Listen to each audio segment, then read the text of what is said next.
Muito boa noite. Nós estamos dando início a mais um Diálogo AMSUR.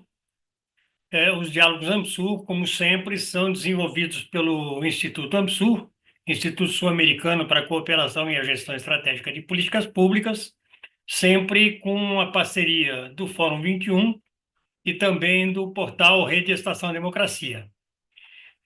Hoje nós vamos tratar de um tema que são os desafios da transformação digital e do poder global.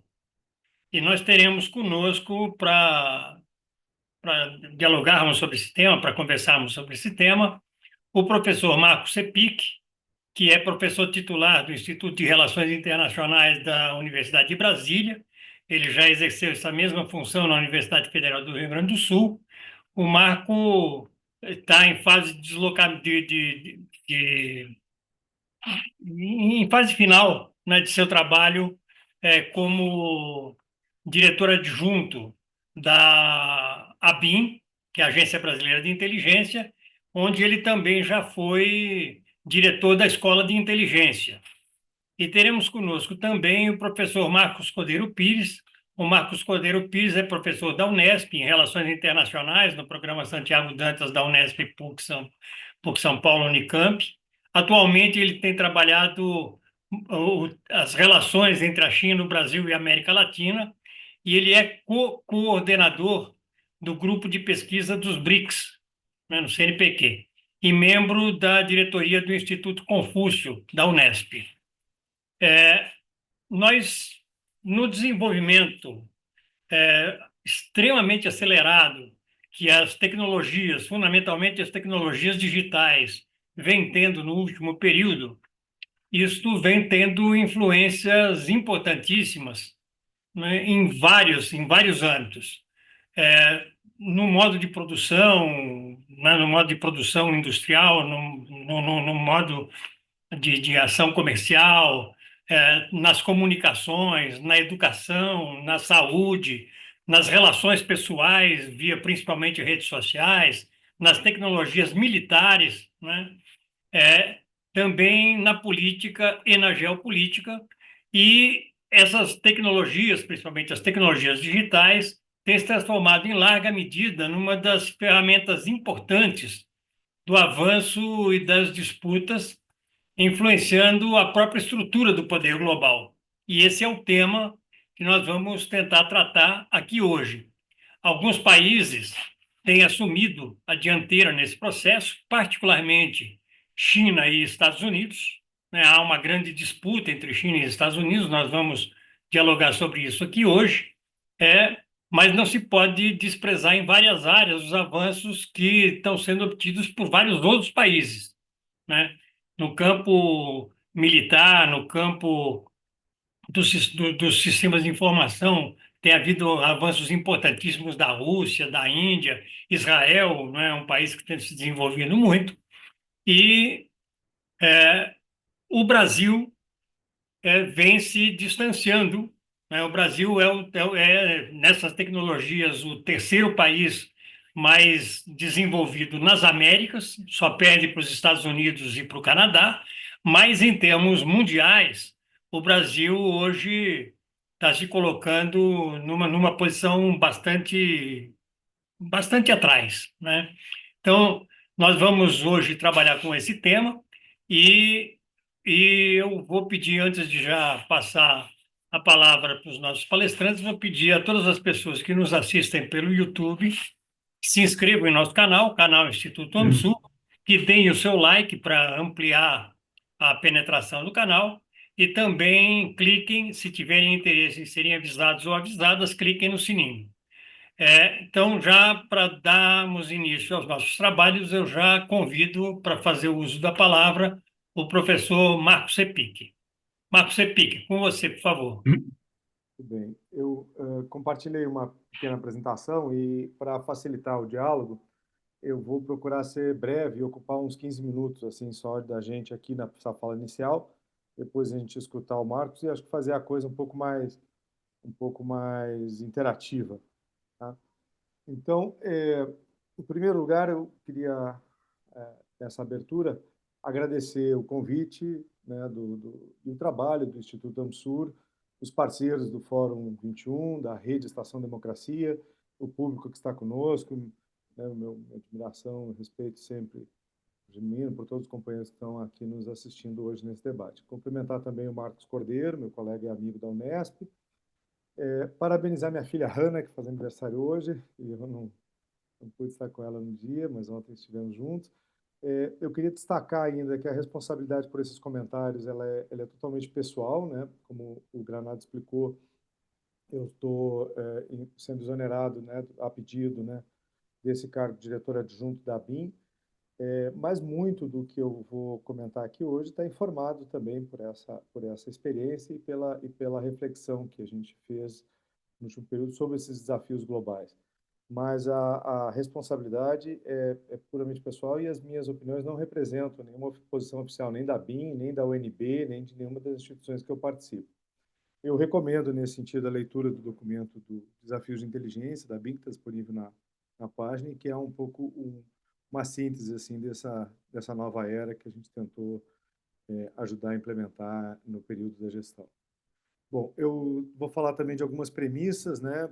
E nisso vou pedir a ajuda do Marco Cordeiro, porque eu, ao fazer esse retorno, né, para uma reflexão mais crítica e autônoma, como cidadão e como acadêmico, me chamaram a atenção duas coisas assim no debate mais recente que a gente viu. Uma é uma espécie de assim, percepção sobre o fim da importância do Estado, né? O Estado seja atacado pelas grandes corporações, seja na percepção dos indivíduos, a ideia de que a concentração, que a riqueza determina tudo hoje, que os Estados eles poderiam já não ter.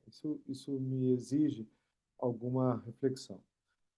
Eu queria falar rapidamente lembrar que quando a gente fala de relações de poder, e é disso que nós vamos falar em política internacional, é disso que a gente vai falar nessa disputa, nós falamos de relações que são positivas, não no sentido ético ou moral, mas positivas no sentido de que elas são voltadas para compelir o outro a fazer alguma coisa, né? Obrigar o outro a fazer uma coisa, ou elas são negativas, no sentido de dissuadir o outro de fazer alguma coisa que ele gostaria de fazer e que a capacidade dissuasória impede, né? Então, essa ideia de dissuasão é a ideia de impor limites ao comportamento do outro.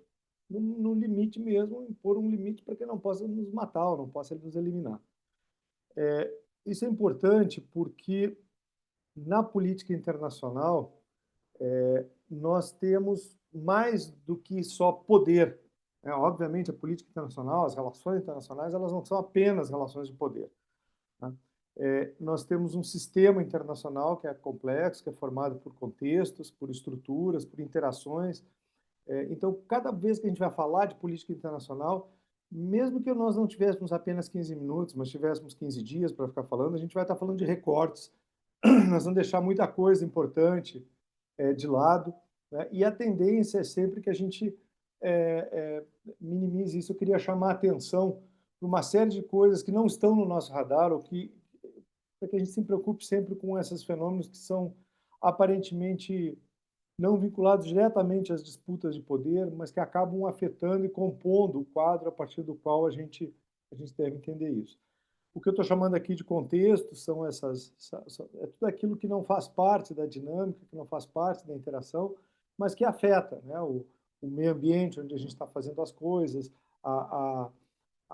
os contextos sociais, né, tecnológicos, mesmo culturais, assim, da existência das pessoas. Na política internacional, nós estamos falando de estruturas, né, que balizam a ação dos sujeitos, que balizam a ação dos atores, que são tanto formais quanto informais. A ONU é uma estrutura política formal, mas a estrutura política mais importante do sistema internacional desde o século XIX é uma estrutura informal chamada balança de poder, o equilíbrio de poder entre esses atores.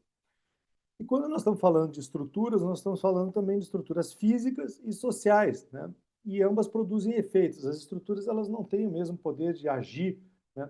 Mas elas produzem efeitos. Se a gente tem uma balança de poder unipolar, multipolar, mas ela produz um efeito sobre os cálculos dos atores.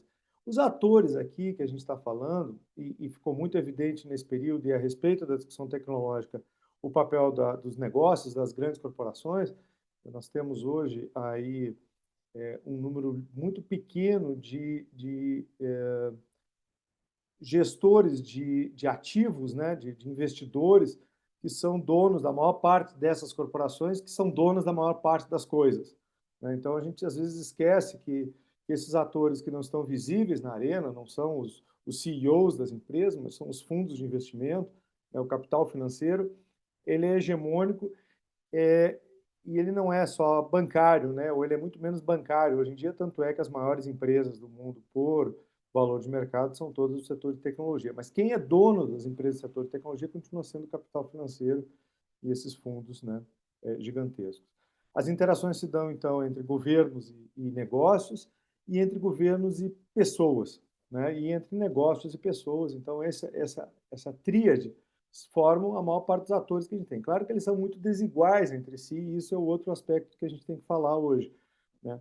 Nós temos estados que têm capacidade de projeção de força global, temos estados que têm, no máximo, uma capacidade de projeção de força, e eu não falo força assim só porque é a coisa mais dramática que tem na política internacional, mas capacidade de projetar a sua. O presidente Lula está no Japão, está na Vietnã essa semana, tentando aumentar a capacidade de projeção da presença brasileira por meio do aumento da corrente de comércio com países do leste asiático, né, do sudeste asiático. Então, nós podemos falar de estados que são globais, que são grandes potências com alcance mundial, e estados que são potências regionais e estados que são locais. Essa projeção de força ela pode ser, ela é tanto cinética quanto cibernética hoje em dia, e esse recorte necessário da política internacional que nós vamos fazer aqui hoje. A gente vai falar muito mais da disputa entre dois tipos de atores, né? A disputa entre os governos dos países mais poderosos e as corporações dos países mais poderosos.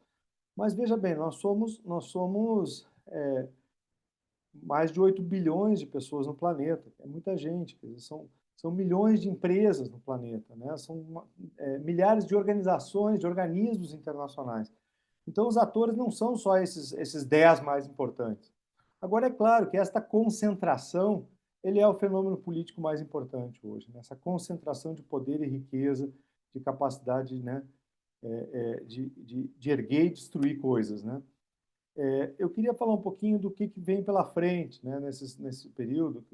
Nós estamos falando hoje de uma disputa, estamos falando hoje desses 67, 68 dias, agora eu já não sei, de vigência do governo Trump, que é um governo, né, como todo mundo não vai se cansar de dizer, extremamente disruptivo, gravoso, né, para o mundo todo, para a sociedade americana, mas para o planeta todo.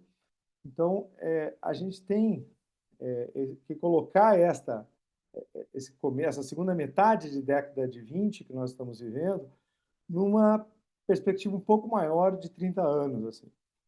Não dá para marcar assim, um momento mágico em que começa uma transição. Né? A gente pode voltar à crise de 2008, né? Podemos voltar a 2000, podemos voltar ao fim da Guerra Fria, lá no comecinho dos anos 90, mas claramente ficou evidente para o mundo, né, que a partir desta década, seja por causa da guerra na Ucrânia, né, seja por conta do que está acontecendo, eu vou falar um pouco mais disso depois em Gaza, no Oriente Médio, né, com a posição de Israel, nós vivemos um período de grandes transformações, né? Essas transformações a gente pode reduzi-las grosseiramente, pelo menos foi essa escolha que se tomou lá no documento que a gente fez na BIM, a uma mudança no contexto climático em que nós vamos fazer. Nós temos um processo de aquecimento global e de emergência climática que vai alterar muito a dinâmica política, inclusive os cálculos dos atores todos,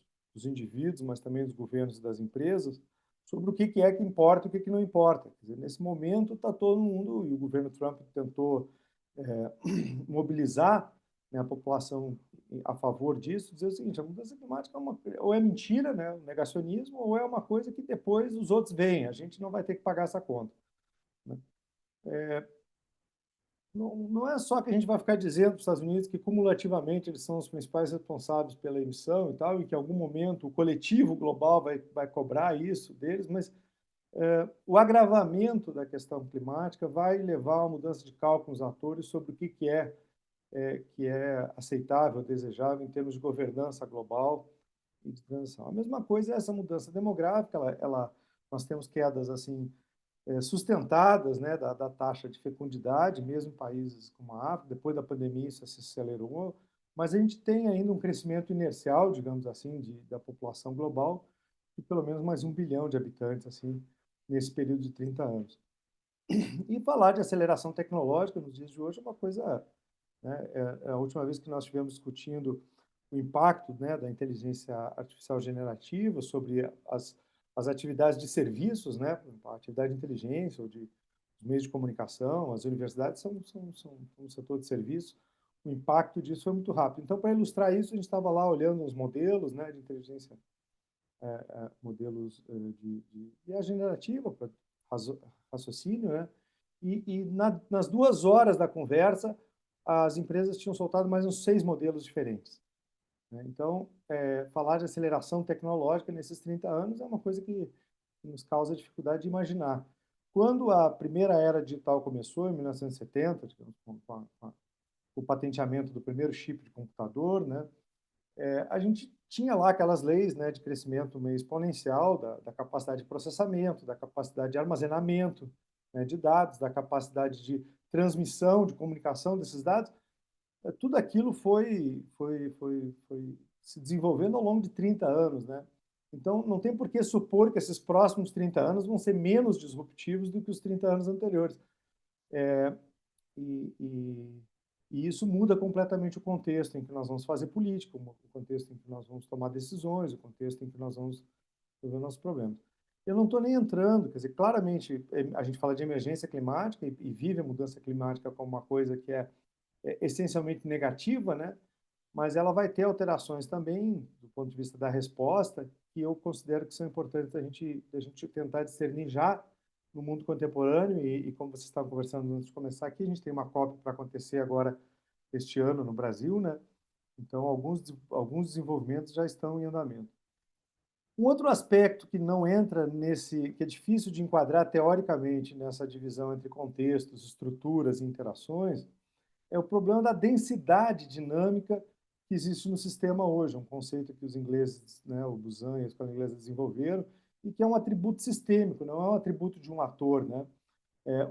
Um de nós usar a internet é uma coisa, quer dizer, quando você tem mais de 5 bilhões e meio de usuários de internet, o sistema se adensou, né?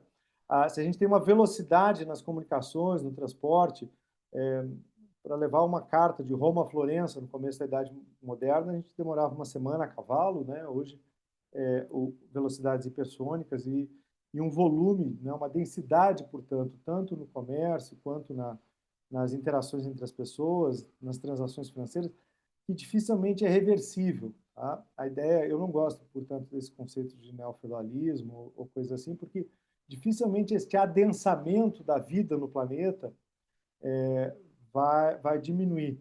Não estou dizendo a vida humana, a vida humana pode até desaparecer, mas as máquinas continuarão aí e adensamento, eu acho que é uma coisa muito presente no próximo período.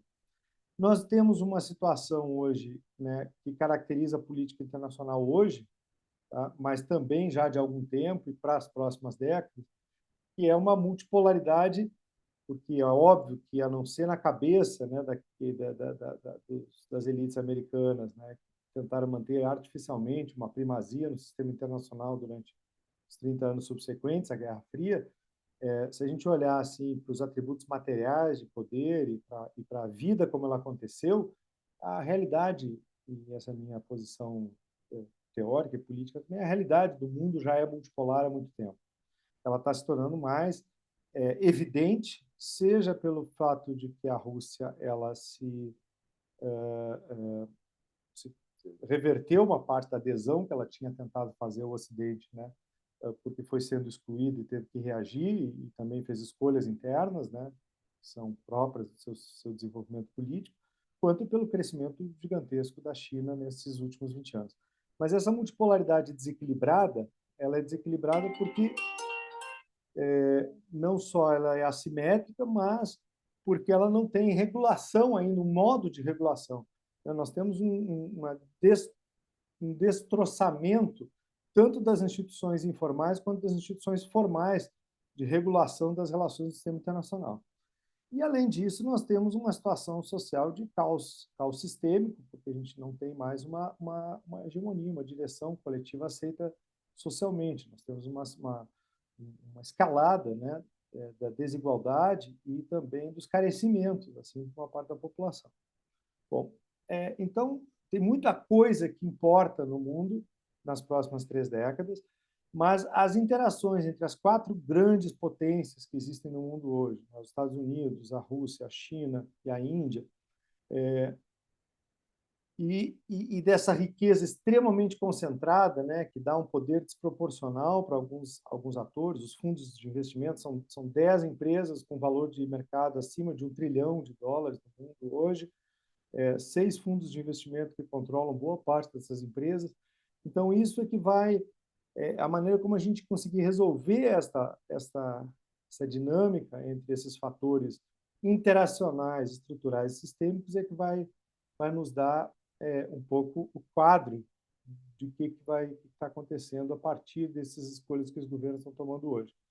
E de onde é que a gente fala isso? Né? A gente não fala isso do ponto de vista dos Estados Unidos ou da Europa. Eu vejo muito no nosso debate uma certa perplexidade com o que os europeus vão fazer, ou a disputa dentro dos Estados Unidos, quer dizer, ou a China, né? Um amigo meu tem um misto de admiração, perplexidade e temor em relação ao papel que a China vai desempenhar no sistema internacional.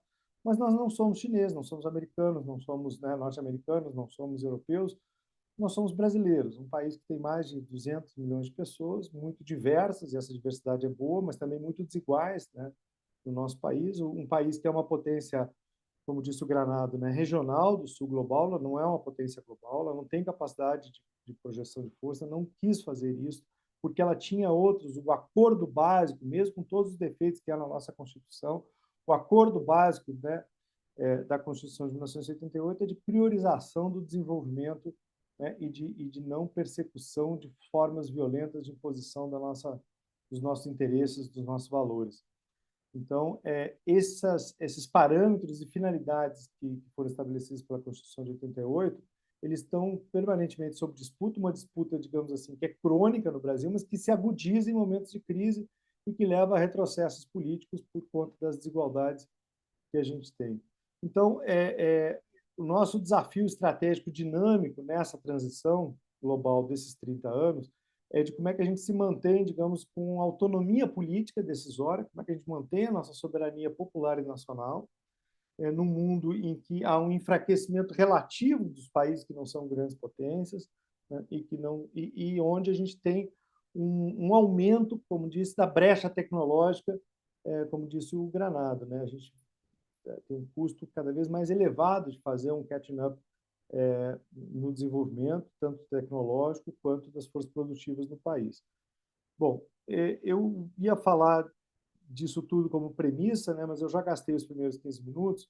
Eu só queria, daí, antes de passar a palavra para o Marcos, chamar atenção para 3 coisas. Quer dizer, do ponto de vista conjuntural, não há dúvida de que as 2 guerras, né, na Ucrânia e na Palestina, no Oriente Médio, elas são pontos de inflexão muito fortes assim, para a maneira como vai se desdobrar isso. No caso da Ucrânia, porque ela colocou a nu, né, uma escolha impossível para os países ocidentais, para a OTAN, e que foi profundamente bagunçada agora, né, pela tomada de consciência do governo americano, de que ele não tem como dissuadir, não tem como não é dissuadir, não tem como compelir os outros grandes potências a fazer o que ele quer, então não tem como fazer a Rússia desaparecer, como em algum momento os liberais e a esquerda social-democrata na Europa acreditaram que era possível em relação à Rússia. A combinação do excesso de agressividade na Ucrânia, né, com a tibieza e a covardia inominável, né, em relação ao que está acontecendo os palestinos, né, e Israel, é, representa uma dupla falência, assim, uma falência político-estratégica do Ocidente, da OTAN, e uma falência moral, né, da humanidade como um todo, mas do Ocidente em particular, no caso da Palestina. Então, são duas guerras que, por razões diferentes, elas são profundamente impactantes assim da conjuntura que a gente vive. E a outra coisa é que é paralela a isso, mas que está nesse momento muito marcada, é a competição estratégica entre Estados Unidos e China. Não sei o quanto essa virada representada pelo governo Trump vai manter uma política. Os Estados Unidos mantiveram durante 30 anos uma política de engajamento com a China, primeiro porque era para derrotar a União Soviética, depois para tentar enquadrar, digamos assim, a China no esquema capitalista. E depois, quando isso não se tornou mais possível e com as dificuldades crescentes dentro dos Estados Unidos, a partir da crise de 2008, uma política de contenção. Ambas as políticas, a de engajamento e a de contenção, elas atravessaram governos democratas e republicanos. Né? A política de contenção, de engajamento, ela surge com os republicanos, ela continua com os democratas, e depois a política de contenção surge com os democratas, continua com os republicanos e volta com muita força. Não está claro ainda o que significará, nesse momento, a, a, a dinâmica entre o governo chinês, cada vez mais poderoso relativamente, porque tem um high ground moral assim, no sistema internacional, né, de se colocar como provedor de bens públicos, se colocar como um provedor de soluções positivas para os problemas complexos da humanidade, e um governo Trump que diz, olha, eu não quero saber do mundo, vocês que se virem, eu quero ser grande de novo, como se isso fosse possível sozinho, desse jeito. Mas claramente não é um governo isolacionista, nem é um governo é, que tem esta pretensão de oferecer uma solução hegemônica, no sentido gramsciano, para os problemas do mundo. Né? Então, não está claro como é que essa disputa vai terminar. Ela é o tema quente aqui, eu acho que hoje, e que o Marcos vai abordar. Nós temos algumas possibilidades também. Eu não sou das pessoas que veem a tecnologia como uma coisa inevitavelmente negativa para todos os aspectos da vida humana. A gente tem desenvolvimentos tecnológicos que vão ser importantíssimos, tanto do ponto de vista da possibilidade de uma transição ecológica justa no planeta, quanto do ponto de vista da solução de alguns problemas desta humanidade de 9 bilhões de pessoas que seremos, né? Mas os desafios e a possibilidade de fazer isso de uma maneira sustentável, ecológica e socialmente é o grande desafio. E o outro é da possibilidade de a gente superar essa pequena era das certezas e dogmatismos, né, absolutistas, primeiro neoliberal e agora chauvinista, racista, né, que é o que está estruturando um pouco o ideário da maneira como o Ocidente está respondendo a esses desafios globais, se isso vai ser possível ser superado por uma ética mais pluralista e consequencialista, assim, que nos dê um horizonte para a humanidade.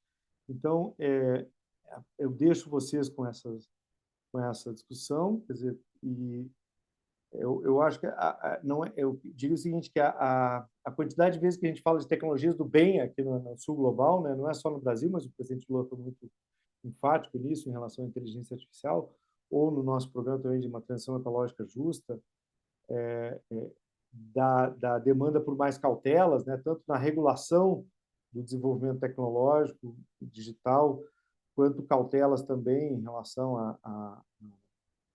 ao uso militar dessas coisas, né, que tá muito associado ao risco de uma guerra central entre as grandes potências. Tudo isso são possibilidades que eu não vejo como inevitavelmente distópicas e negativas no futuro, mas que elas estão em disputa. E, portanto, a pergunta que se coloca para nós é a mesma de 100 anos atrás ou de 120 anos atrás: o que fazer diante dessa situação, né? Nós temos, eu acho que uma possibilidade, né, de restaurar algum fórum de diálogo global. Nós necessitamos fazer isso, reverter uma tendência meio suicida do capitalismo e, e necrófila, né, meio desse estilo fascista de fazer a política mundial. temos como um programa mínimo, né, equilibrar mais a multipolaridade, reinstitucionalizar ela na forma do reconhecimento de alguns acordos básicos assim de convívio coletivo, né, realizar os objetivos de desenvolvimento sustentável, seja no que nome eles venham a ter agora, e restaurar um projeto de desenvolvimento mais inclusivo que dê conta de resolver os problemas básicos da humanidade. Só terá hegemonia estável, a gente só se superará esse tal sistema se a gente der resposta para os problemas coletivos da humanidade. Os dois problemas coletivos da humanidade fundamentais hoje são a redução das desigualdades, né, e a inclusão social, e o problema de uma sustentabilidade do meio ambiente, uma restauração mínima assim, de ecossistemas viáveis para que nós possamos viver neles. Então, claramente, na minha opinião, a solução proposta, digamos, pela China, por meio da iniciativa Belt and Road, ela é parte dessa solução, mas cada país vai ter que fazer as suas próprias reformas e escolhas, e nós temos a pretensão de sermos um país. Né? Países como o Brasil, a Indonésia, são países que não podem renunciar a isso. Nós temos que ter, eu queria deixar essa última lâmina aqui, nós temos que ter realismo nisso.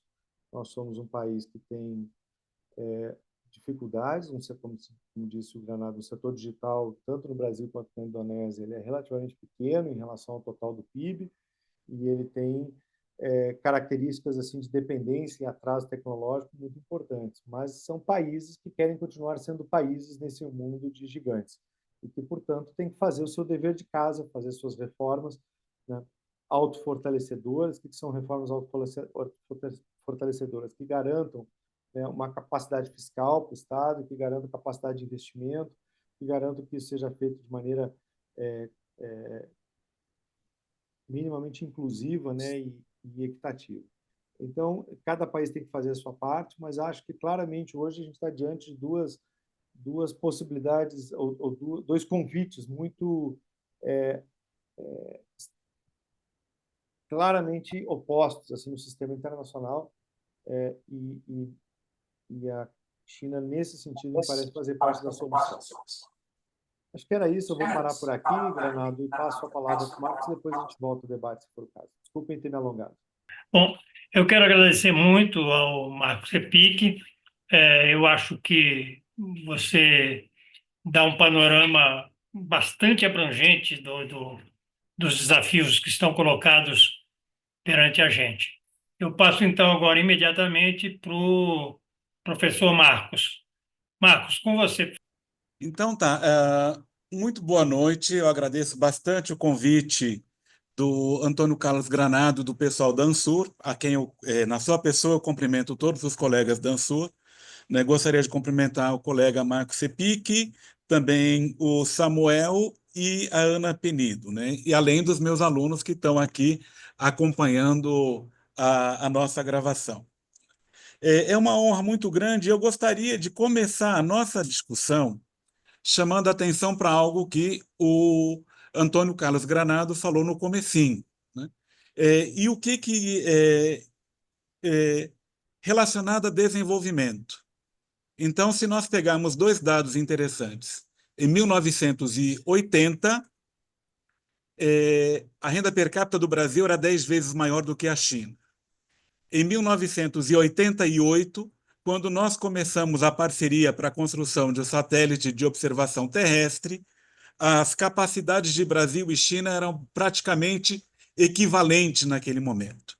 E a gente observa essa questão hoje, a enorme discrepância, não só de capacidades políticas, capacidade militar, capacidade produtiva, mas principalmente tecnológica.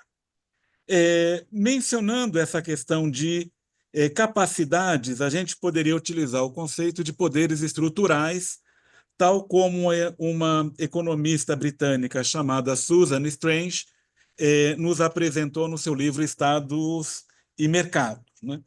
E que ela chama atenção para coisas que estão muito relacionadas com o poder hoje. Por exemplo, o primeiro poder estrutural é a capacidade produtiva. A capacidade produtiva é um pré-requisito fundamental para o segundo poder, que é a capacidade de defesa, segurança ou mesmo de ataque. Um outro ponto importante em termos de poderes diz respeito à ciência, tecnologia e cultura. E, por fim, um outro aspecto que se equivale aos outros três, que diz respeito ao sistema financeiro e o papel do controle das finanças e do poder do dinheiro mundial.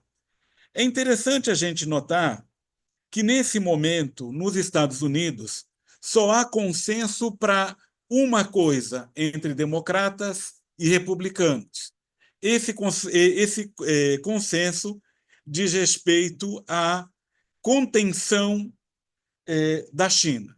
Então, se nós olharmos, por exemplo, o secretário de Estado Marco Rubio, né, que é republicano, o ex-senador Bob Menendez, democrata, Ted Cruz, republicano, ou o Chuck Summers, né, democrata, há uma coisa em comum entre eles, é que todos eles aprovaram leis e sanções que vão atacar diretamente a China. Um ponto que o professor Marco Sepic mencionou é justamente essa perspectiva de contenção e engajamento entre Estados Unidos e China. Porque uma das grandes façanhas do Henry Kissinger, do Richard Nixon, em 1972, foi de trazer a China, né, para ao lado dos Estados Unidos para combater a União Soviética. E, a partir disso, ainda durante o período do Mao Tse-tung, a China começa a receber investimentos industriais, investimentos de tecnologia, sejam eles da Mitsui Steel, do Japão, ou mesmo da Rolls-Royce para produzir turbinas de aviões dentro do território chinês.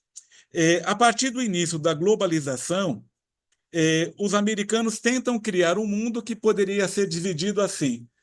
Toda a parte software, né, da nova produção ficam com os Estados Unidos e outros países industrializados, como, por exemplo, a parte de desenvolvimento e pesquisa, inovação, ciência, tecnologia, marketing, a distribuição, comercialização, tudo isso ficaria com os países centrais, iniciando a globalização. E a produção seria jogada para os países da periferia, principalmente o leste asiático, que apresentava condições salariais, condições de mercado muito vantajosas para a transferência de plantas produtivas ou de etapas da produção para esses países da Ásia, principalmente a China. O que não estava na conta dos americanos, né, quando inicia o processo de globalização na década de 1980, é que os chineses poderiam aproveitar todo o conhecimento vindo com esses investimentos estrangeiros e também criar uma própria estratégia de catch-up industrial e tecnológico, como a gente acabou verificando.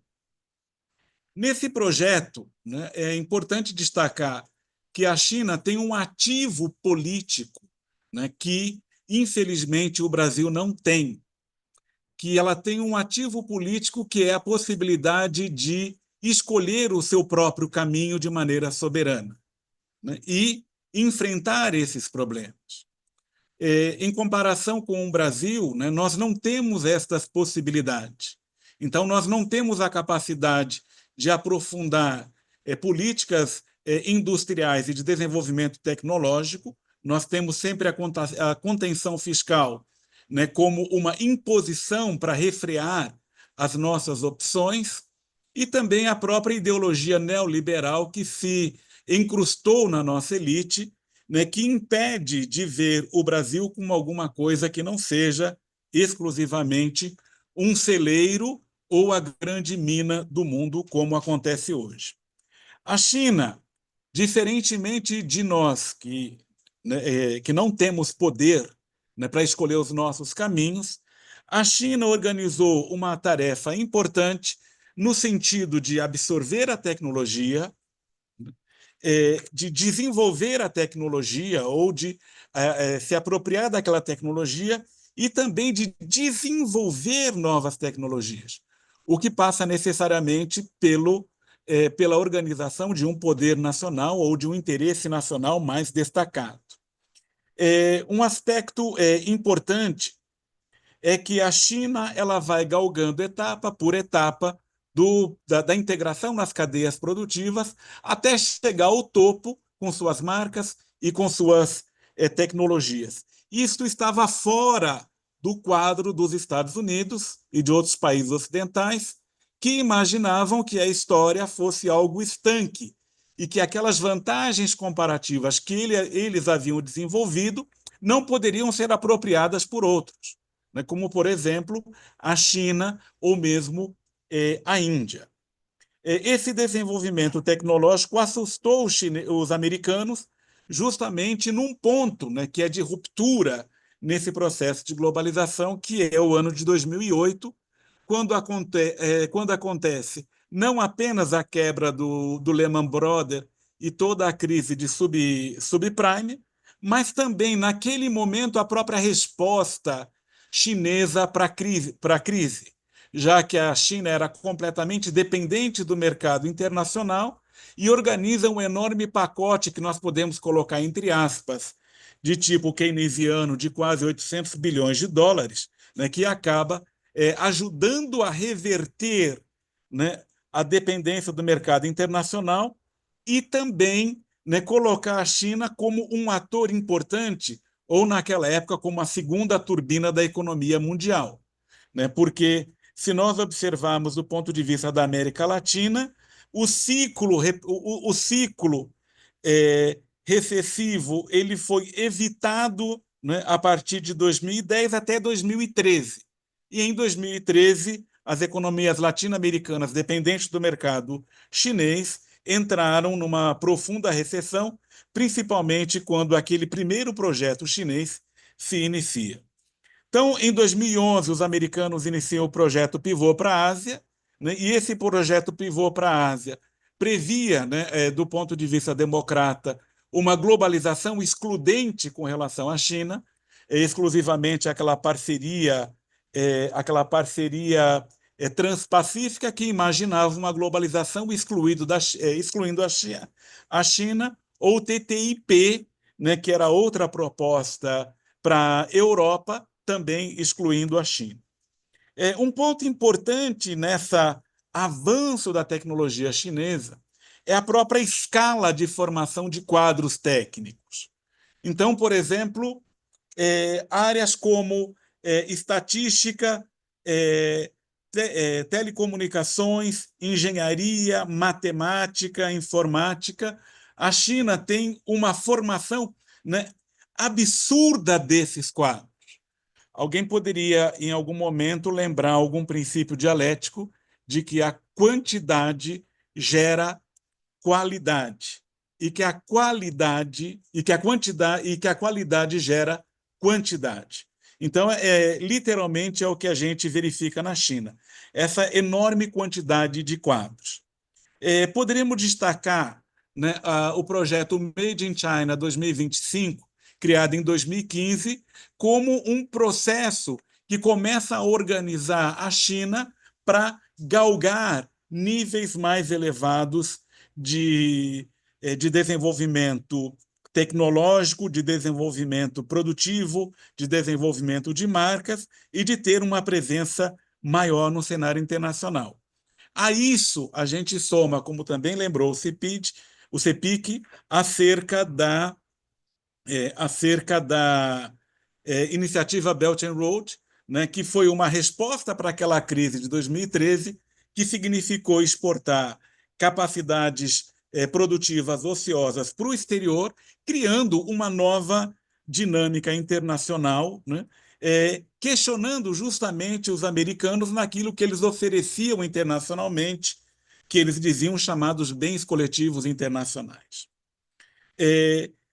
Caminhando ainda na questão, né, da tecnologia, nós vamos verificar né, avanços muito significativos da China, que estava na iniciativa Made in China 2025, de energia limpa, né? A gente observa hoje que a BYD ela é maior do que a Tesla, não apenas em vendas, mas também em lucro.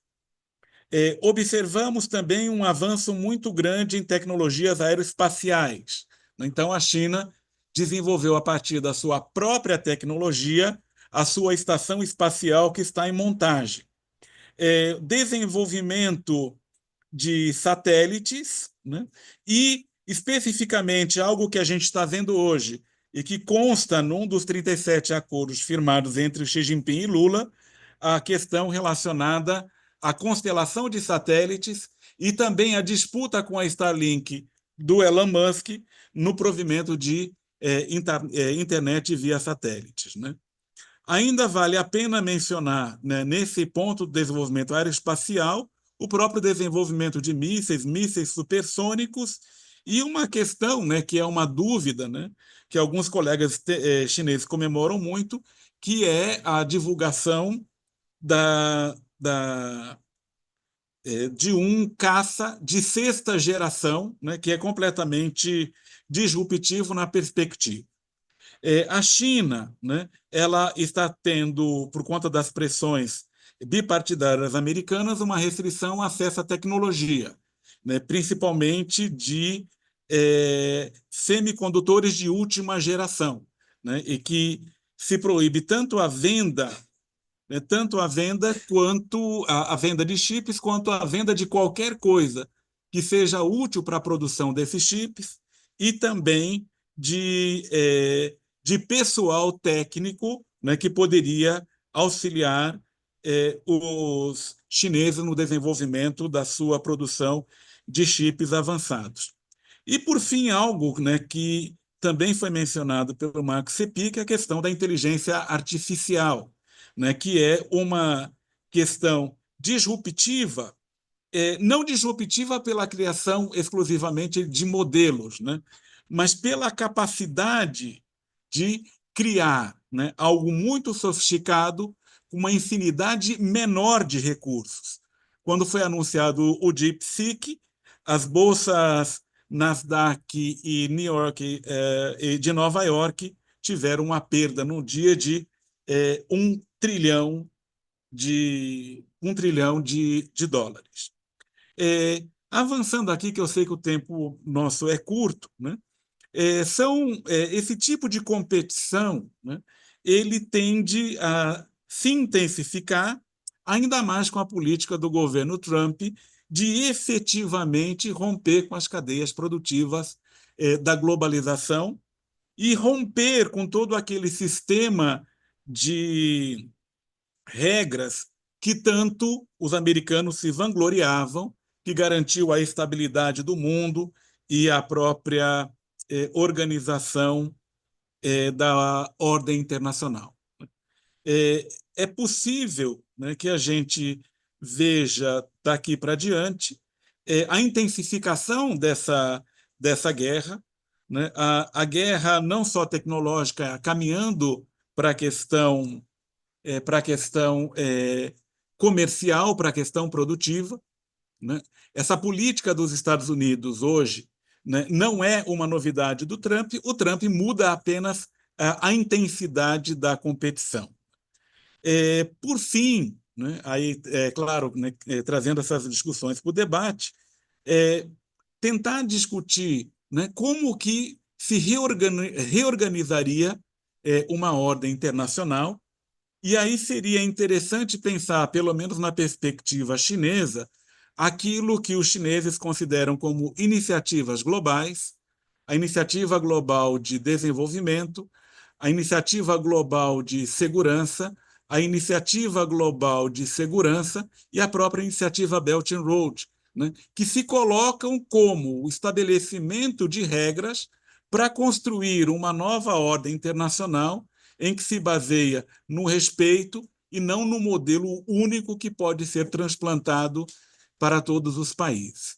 Eu creio que eu já falei no tempo programado né? Eu agradeço e estou aqui para o debate para a gente trazer novas discussões. Só uma coisa, Antônio Granado, que eu gostaria de ressaltar, algo da minha biografia, que eu sou membro do Instituto Nacional de Ciência e Tecnologia, INEU, junto com o professor Max Sepic também, a Ana Penedo também, e que nós obtivemos uma resposta linda do CNPq, que nosso projeto vai continuar pelos próximos anos. Um abraço, obrigado por enquanto. Muito obrigado. Bom, em primeiro lugar, parabéns, parabéns. Isso não é uma notícia de pouca importância. Bom, eu vou então abrir para o debate, para considerações das pessoas presentes.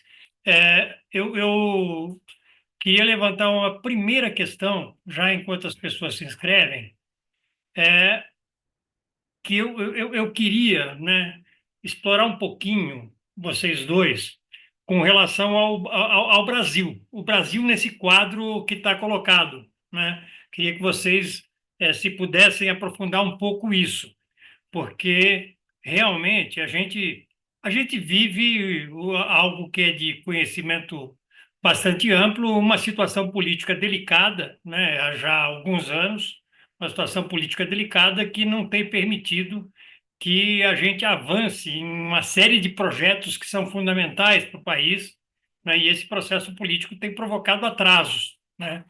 A gente vivencia isso, isso de alguma maneira permanece, dada a correlação de forças existente, tal, mas eu acho que gerar massa crítica em torno da necessidade de de algumas políticas, de alguns avanços, inclusive tecer críticas, né, com relação às dificuldades de avanço que a gente tem em algumas áreas, né, seria fundamental.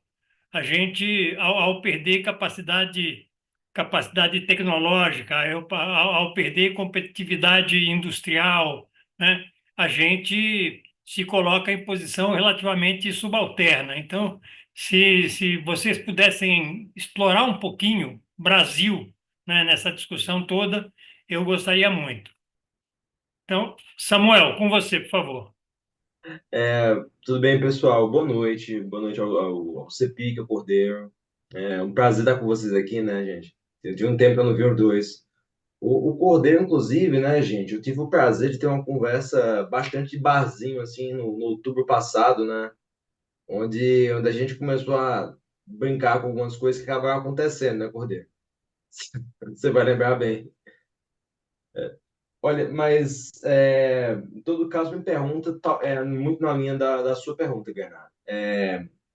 Tem alguns instrumentos e políticas públicas, eu acho, que a gente tem guardado no nosso marco constitucional, que podem servir, talvez, de ferramenta para o Estado brasileiro reagir a essa dinâmica de crise sistêmica que a gente tem visualizado.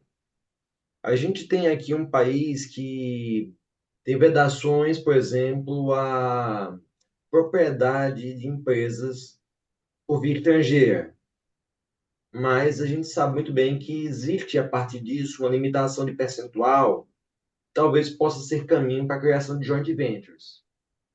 A gente sabe que a gente é um país que tem um parque tecnológico muito voltado ao setor petroquímico e que, no entanto, ele serviu de dínamo décadas atrás para que a gente pudesse montar uma série de empresas laterais de produção de energia, não é?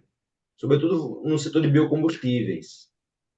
E a gente tem também um legado aqui no Brasil de funcionamento territorial, que eu acho que ele é bem interessante, que permite a gente ir colocando em perspectiva o funcionamento dos municípios, sobretudo zoneando eles, que a gente possa, a partir disso, construir ferramentas de políticas públicas no território, ou seja, de recuperação urbana, industrialização de segmentos da cidade, esse tipo de coisa.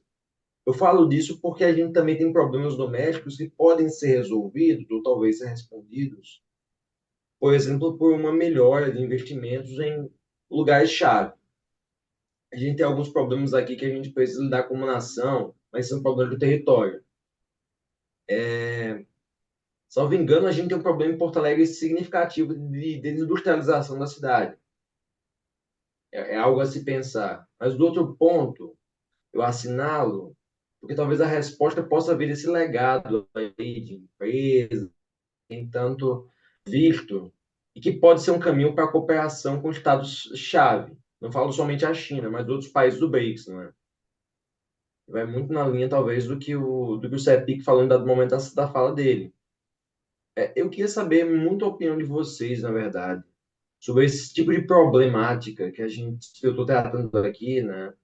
Que é o caminho para a construção de um marco ali que funcione como um instrumento para a construção dessas novas tecnologias aqui no Brasil, que a gente está aqui discutindo. Porque eu acredito que sem um marco administrativo, a gente não consegue juntar a teoria econômica à prática efetiva de um processo de transformação, não é? E vocês que estão mais perto da ponta do que eu queria muito saber como é que vocês têm visto esse tipo de problemática, certo? Obrigado, pessoal. Muito obrigado, Samuel. Está escrita Ana Penido. Ana, com você, por favor.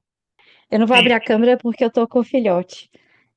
A minha pergunta era uma pergunta mais teórica, que tem a ver mesmo com esse processo de crescimento dessas grandes empresas que controlam a tecnologia. Mas eu já de antemão agradeço os dois Marcos, meus professores, até pela abordagem, que eu acho que, principalmente no sentido do Trump, assim, tem me incomodado muito um certo sentimento de lamento entre os intelectuais, sendo que, ó, gente, vamos para quem tiver que secar choro, seca, e é isso, projeta para frente, né? Vamos olhar de fato quais que são as possibilidades de construção para o Brasil no cenário internacional que a gente tem. Mas a minha pergunta, de fato, era de cunho mais teórico, por causa dessas empresas. Se a gente for lá no Gramsci, a gente vai trabalhar com o Estado ampliado, mas a centralidade do Estado, ela segue existindo. Então, think tanks e outras empresas desse tipo, num processo de tomada do poder do Estado, você passaria por isso, no sentido mais lato de construção de hegemonia, mas elas num sentido quase que subordinado. E essas empresas têm crescido num nível, assim, que às vezes eu olho, por exemplo, para a relação do Musk com o Trump e fico ali me perguntando, de fato, quem manda nessa dinâmica de relações. E pensando isso do ponto de vista, tem um slide aí que o CEPIC colocou, né? Tipo, países, empresas, pessoas. E eu fiquei pensando em que medida a força desse Estado ampliado não é cada dia tão crescente, com projeção de crescimento, inclusive, que ele não vai tomando outros espaços.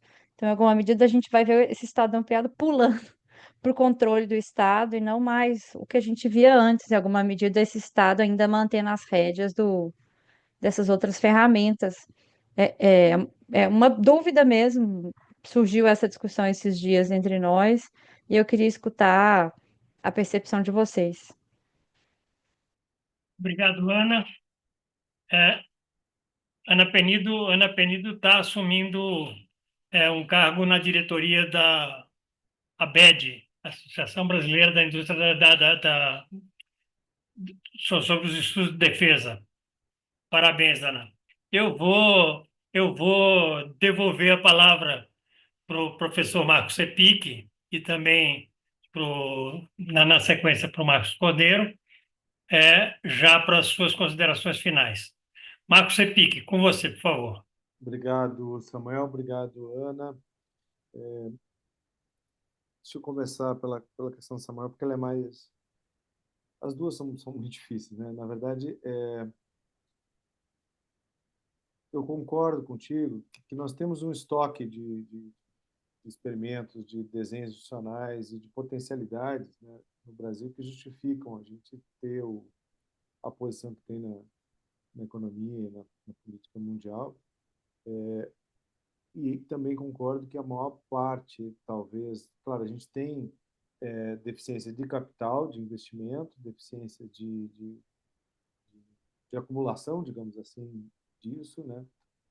Mas as maiores os maiores entraves são institucionais, né? Nós tivemos durante 300 anos uma instituição muito poderosa, a mais poderosa que já houve no Brasil, que foi a escravidão, e a gente não consegue livrar dela há 150, quase, né? Então, nós temos um problema institucional, nós temos um Estado que é um gigante com cabeça de alfinete e pés de barro, né? Ele é muito fraco no centro da burocracia, na capacidade de direcionar e induzir.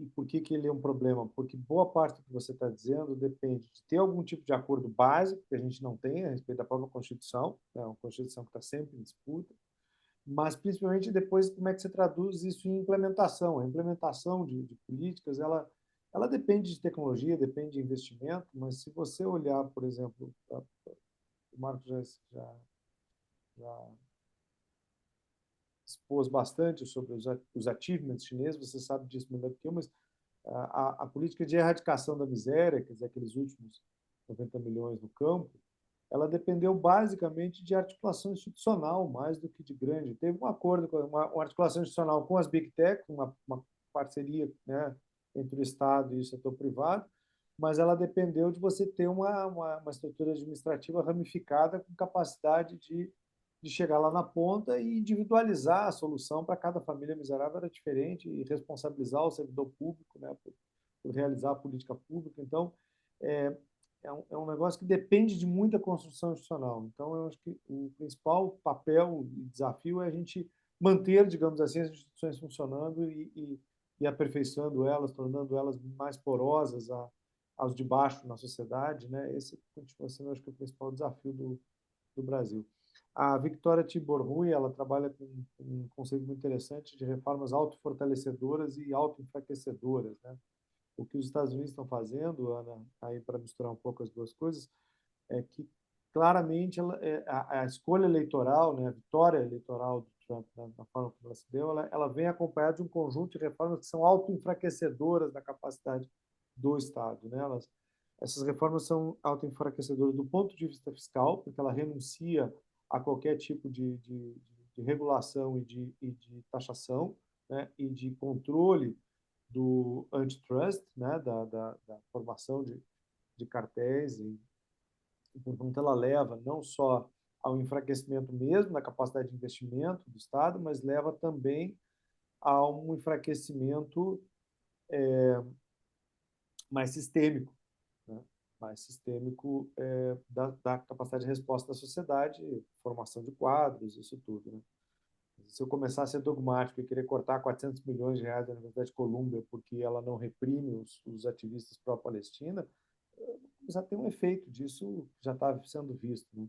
Então, as reformas autoenfraquecedoras do ponto de vista fiscal, elas não dizem respeito só à capacidade de exação de tributos e devolução disso na forma de investimento. Ela toca no âmago da legitimidade do Estado perante a população, né?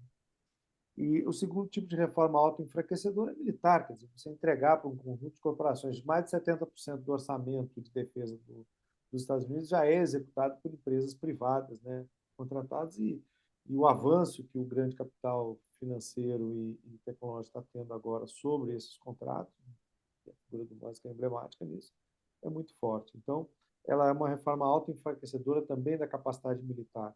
Quer dizer, o que a China fez no seu modelo de desenvolvimento foi fazer uma espécie de adiamento no máximo de tempo possível para não gastar com defesa, né? Então, ela opta por uma indústria, ela já tem a maior indústria naval do mundo e só agora ela está começando a desenvolver uma indústria, uma marinha de guerra compatível com o seu poderio naval mercante, né?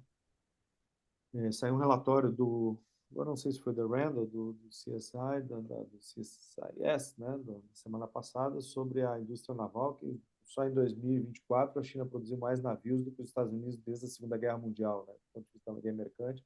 A gente tem esses dados para concreto, cimento, número de cientistas, tudo isso. Então, isso depende de uma capacidade de investimento e de coordenação institucional. Eu concordo com a Acemoglu de que o desenvolvimento está vinculado às instituições, mas isso vale para todos os países. Então, eu não posso dizer que, no caso da China, o desenvolvimento chinês não tem nada a ver com as instituições. É porque eles roubam coisas ou porque eles são, né, um ou outro genial, né? Não, é simples. Você gastou 450 bilhões com ciência e tecnologia no ano anterior, e aí você tem o DeepSeek. Não é o contrário, né? Não é um... A ideia ocidental, sobretudo americana, né, de que você vai ter grandes capitães da indústria, pessoas geniais, o multibiliardário que vai fazer isso e vai fazer um trickle-down econômico para a sociedade, do que ele acumular, né, é, é profundamente auto-enfraquecedor. Então, as reformas auto-fortalecedoras e auto-enfraquecedoras, elas são de três tipos: na área fiscal, na área militar e na área social. Isso para falar do Estado. E aí a Ana diz, bom, e eu tenho que olhar aquilo que não é o Estado, né? Eu tenho que olhar o conjunto da sociedade. De fato, no que diz respeito à fronteira, né, de desenvolvimento, que é o setor digital da economia, que é o setor mais dinâmico, que é, né, e onde está sendo gestada, digamos assim, isoladamente ou associado com biotecnologia, com novos materiais, com transportes e geração de energia elétrica, não há dúvida de que o setor dinâmico da economia digital, a economia digital brasileira é relativamente pequena e ela é caracterizada por uma forte concentração, assim como no resto da América Latina, em comércio eletrônico, mais do que na produção, né, de coisas. Como a gente, né, desmantelou o nosso programa espacial, a gente também tem alguns outros segmentos que poderiam ser muito indutores, né, dessas cadeias de desenvolvimento, mas eu acho que a tua intuição é correta. A gente tem que partir daquilo que não foi destruído, reconstruir alguma coisa.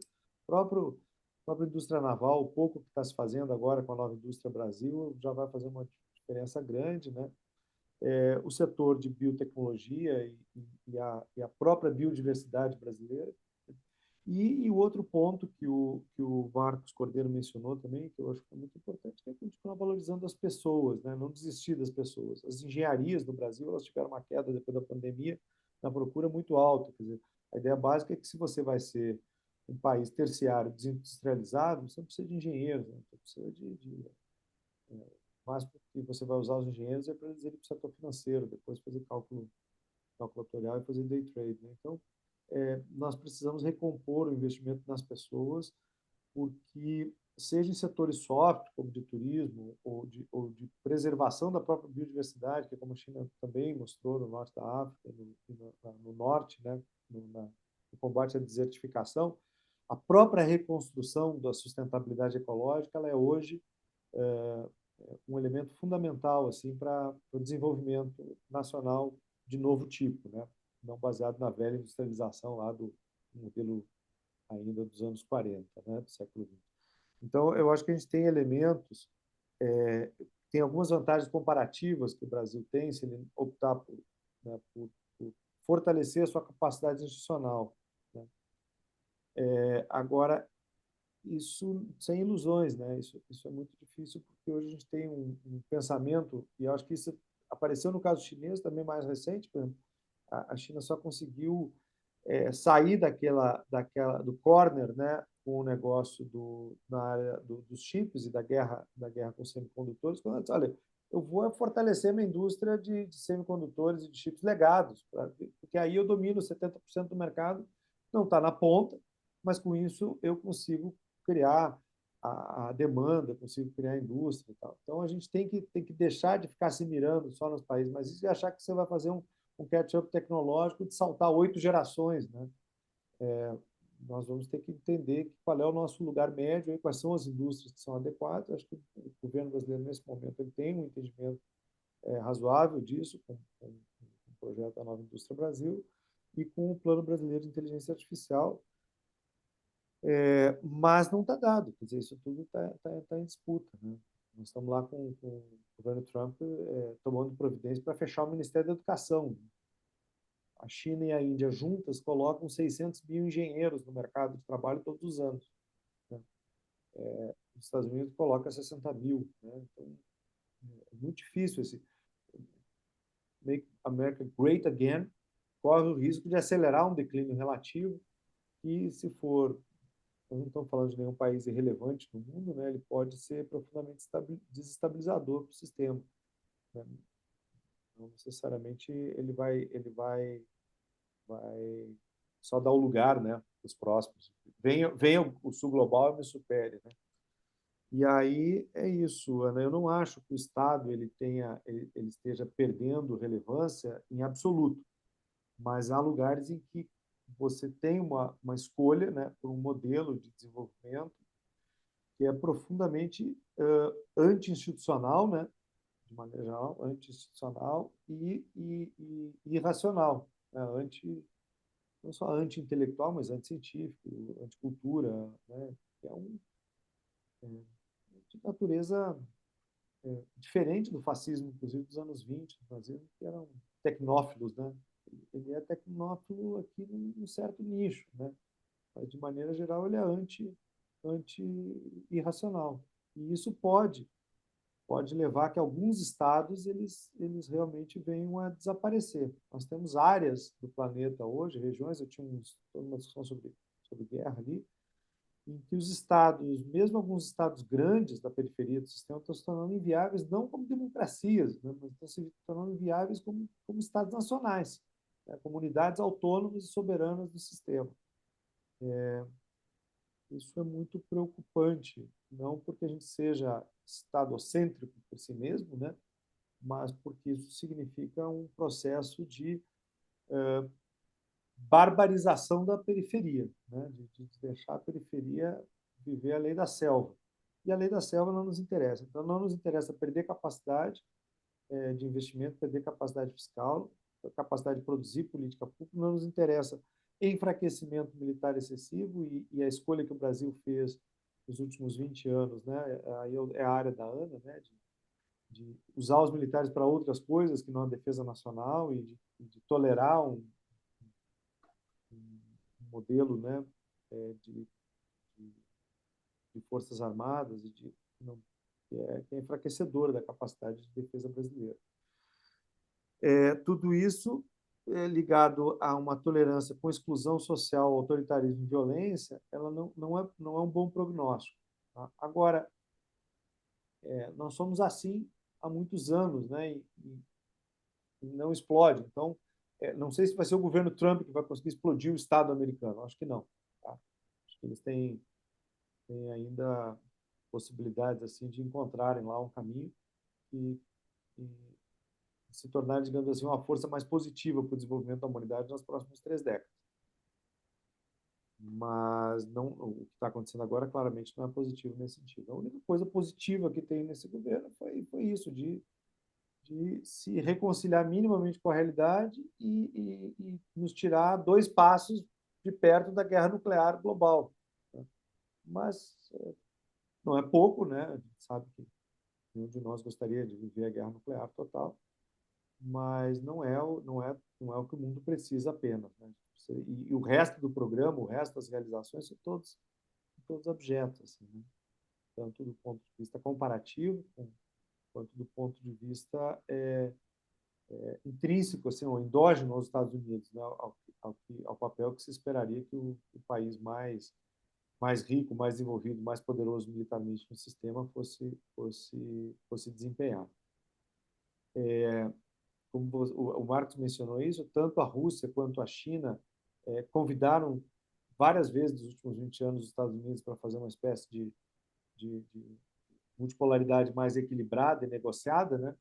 E sistematicamente foram traídos ou excluídos do processo e reagiram também. Então, é possível que agora um novo apelo das potências, das demais grandes potências e das outras forças do mundo, a gente consiga ter uma resistência mais organizada a esse tipo de modelo de desenvolvimento. Né? Ele claramente não funciona. Né? E tanto é que, mesmo quando governados pelos liberais e democratas, né, ou pela social-democracia e pelos verdes, a imposição desse modelo ocidental ela encontrava pouca acolhida no terceiro mundo, né, ou no sul global, porque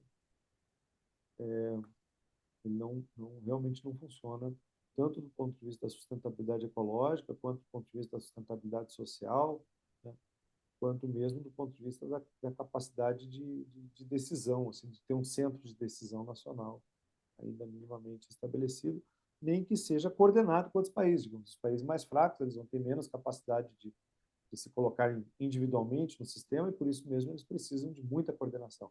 Essa é a diferença grande, última frase, essa é a diferença grande entre o que acontece no Sudeste Asiático e na América Latina. Né? Nós estamos também nos periferizando, nós temos menos capacidade de coordenação regional e destruímos toda a nossa integração regional. Isso é um tema caro, a AMSUR, né? E, ao contrário, desde a pandemia e tentando navegar esse mundo de rivalidade estratégica e competição econômica entre os grandes potências, os países do Sudeste Asiático reforçaram alguma capacidade de coordenação assim para dar uma resposta. É por aí que eu vejo a coisa um pouco. Desculpa ter me alongado. Muito obrigado, Marco.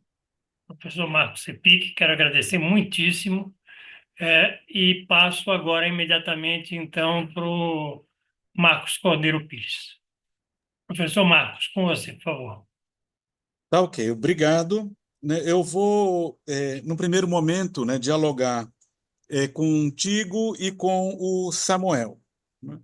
Porque é um problema grande que a gente tem do ponto de vista de país, é nós imaginarmos se existe algum consenso interno sobre aquilo que deveria ser o Brasil, né? Um país que pudesse refletir internacionalmente, ser o quinto país mais populoso do mundo, o quinto país mais extenso do mundo e a nona ou décima maior economia do mundo.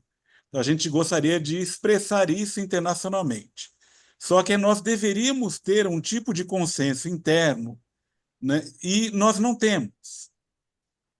Quando nós tivemos algum consenso interno, pelo menos entre 1930, né, e 1964, nós tínhamos uma visão de Brasil, nós tínhamos um projeto de industrialização. E esse projeto ele foi abandonado pelas elites em 1964 de forma violenta.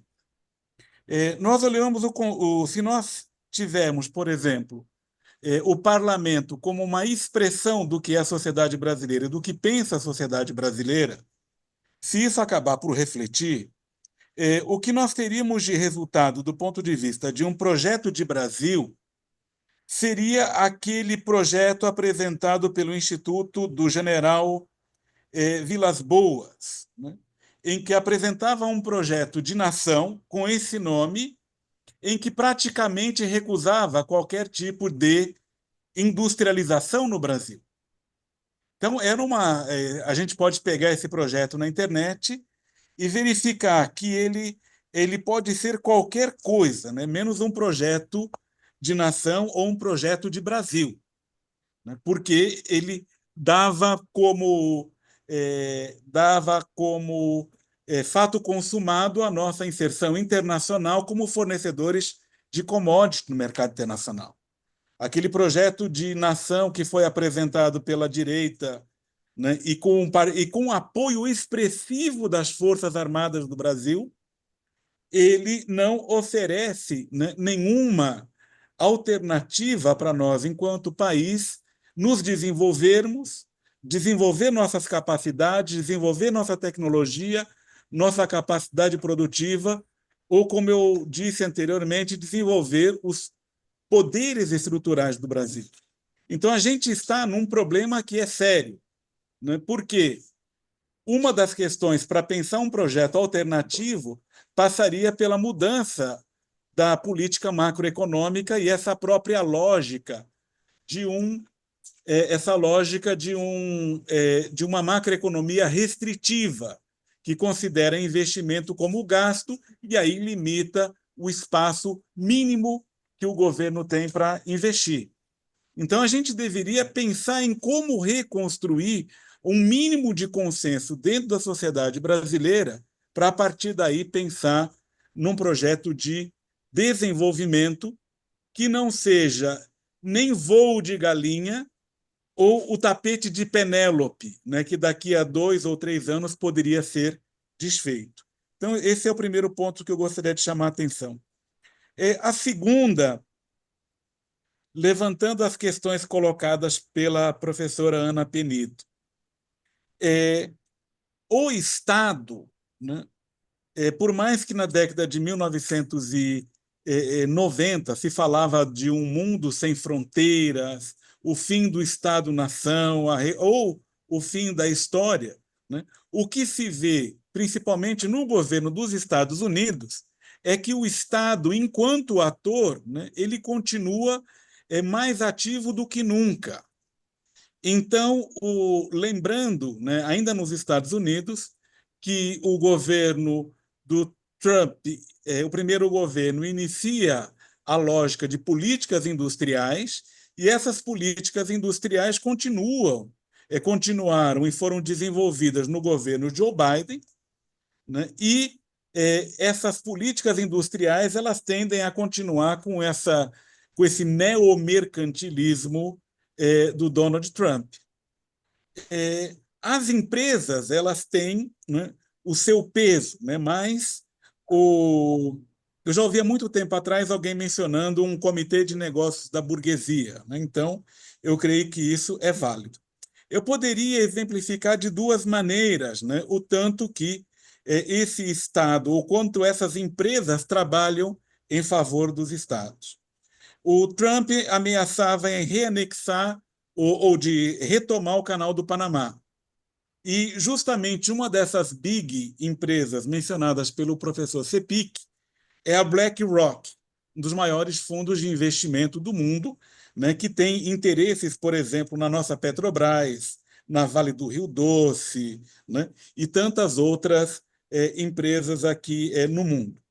Então, a BlackRock ela foi direcionada para ser aquela empresa que iria comprar, né, os dois portos da empresa de Hong Kong chamada CK Hutchison, né, como o intermediário do governo norte-americano para retirar, né, as empresas de Hong Kong, não da China, né, das duas extremidades do Canal do Panamá. Uma abordagem interessante é de um sociólogo, empresário chinês chamado Eric Lee.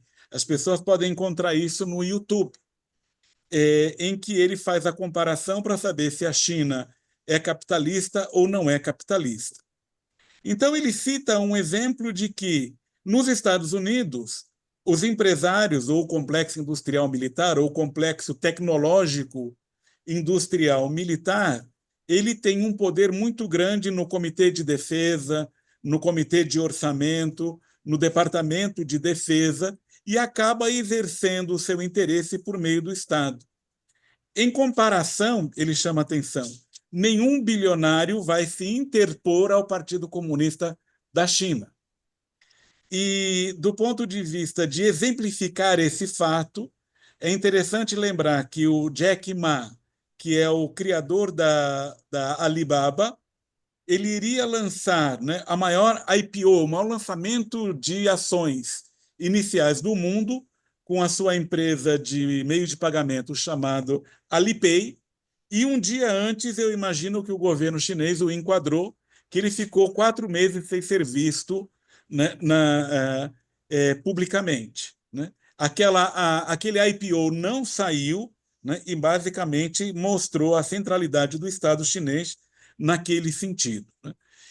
Por fim, nesse Estado ampliado, Ana, vale a pena a gente considerar a infinidade de think tanks que agem por meio desse Estado ampliado, né? Eu fico observando, toda vez que eu vejo um artigo na Folha de São Paulo que menciona algum tipo de ONG, como Observatório do Clima, como Internet e Sociedade Referência, né? Como um monte de... o próprio Instituto Sou da Paz, a gente observa, né, que esse Estado ampliado do Ocidente se manifesta por meio de Wake Foundation, Open Society Foundation,